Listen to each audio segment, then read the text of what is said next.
La era digital hiperconectada de hoy ha redireccionado las reglas de interacción y ha hecho que las fronteras previamente protegidas sean vulnerables a otro tipo de estrategias. La comunicación que nos facilita las redes sociales, la mensajería social y las tecnologías móviles se pueden explotar para influir en la información, las creencias, los valores y la cultura. El concepto de guerra cognitiva se ha convertido en un término recurrente en los últimos años. En el lenguaje militar, la guerra cognitiva tiene un amplio alcance, desde individuos hasta naciones y organizaciones multinacionales.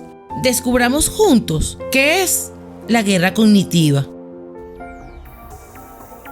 El término de guerra cognitiva se utiliza para definir acciones realizadas por métodos psicológicos, con el objetivo de provocar una respuesta planificada en el modo de pensar de otra persona. Se realiza utilizando una variedad de técnicas destinadas a influir en los valores nacionales, los sistemas de creencias, las emociones, el razonamiento o el comportamiento de las personas. Representa la idea de combate sin pelear, es decir, posiciona la mente como un espacio de batalla y un dominio disputado. Integra capacidades de ingeniería cibernética, informática, psicológica y social para lograr sus fines. Aprovecha Internet, las redes sociales y hasta medios de comunicación tradicionales para dirigirse a personas influyentes, grupos específicos y un gran número de ciudadanos de forma selectiva y en serie de una sociedad, con el objetivo de desbaratar sociedades enteras, sembrando dudas sobre gobernabilidad, desacreditando procesos democráticos, provocando disturbios civiles o instigando movimientos separatistas, y así lograr cambios estructurales a mediano y largo plazo en la forma de pensar de los seres humanos en general. En este tipo de guerra, además de la manipulación de las ideas, se intentará manipular la forma en que se producen. Las noticias falsas o fake news no son necesarias para lograr los objetivos de la guerra cognitiva. Un documento deshonroso de algún gobierno, pirateado de una cuenta de correo electrónico oficial, filtrado de forma anónima en un sitio de intercambio de redes sociales, es suficiente como para incitar alguna revuelta en cualquier nación del mundo. O simplemente una campaña que encienda las pasiones de los influencers y crear una controversia que se vuelva viral.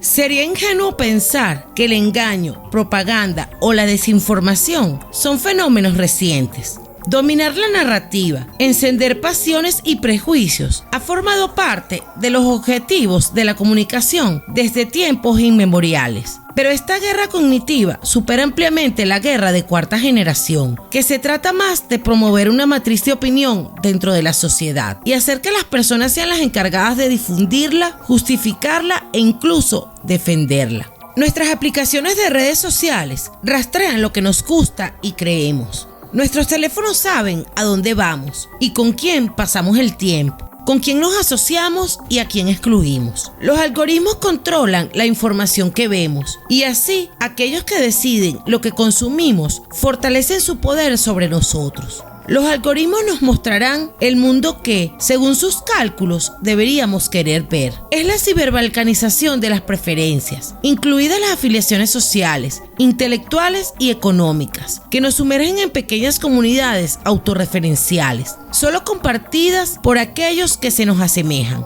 Internet es el nuevo territorio geoestratégico y la tecnología, el campo donde se decide la próxima hegemonía global. La guerra cognitiva sepulta definitivamente la idea de la libertad y el libre albedrío y vulnera la libertad individual, conduciéndonos a la esclavitud colectiva. Una esclavitud masiva, estrechamente relacionada con las redes sociales y con el potencial tecnológico de empresas capaces de hackearnos el cerebro y conducirnos al lugar que ellos quieran. Está claro que el crecimiento de la guerra cognitiva conducirá a la militarización de todos los aspectos de la sociedad y la psicología humana, desde las relaciones sociales más íntimas hasta la mente misma. Nunca había sido tan sencillo ni tan rentable desinformar, y nunca antes los consumidores habían estado tan predispuestos a contribuir a su propia desinformación.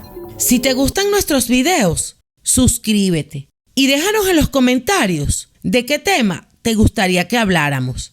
Hasta la próxima, entusiastas del saber.